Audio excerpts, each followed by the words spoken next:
ایران پر امریکہ اور اسرائیل کے مشترکہ حملوں کے بعد یروشلم کی سڑکیں غیر معمولی طور پر خاموش نظر آئیں۔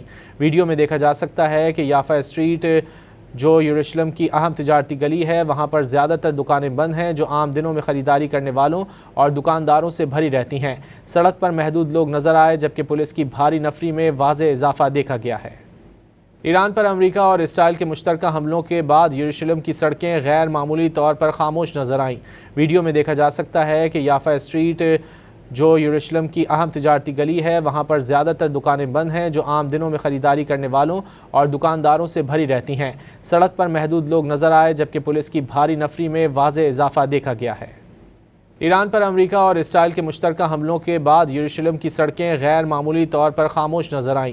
ویڈیو میں دیکھا جا سکتا ہے کہ یافا اسٹریٹ جو یروشلم کی اہم تجارتی گلی ہے وہاں پر زیادہ تر دکانیں بند ہیں جو عام دنوں میں خریداری کرنے والوں اور دکانداروں سے بھری رہتی ہیں۔ سڑک پر محدود لوگ نظر آئے جبکہ پولیس کی بھاری نفری میں واضح اضافہ دیکھا گیا ہے۔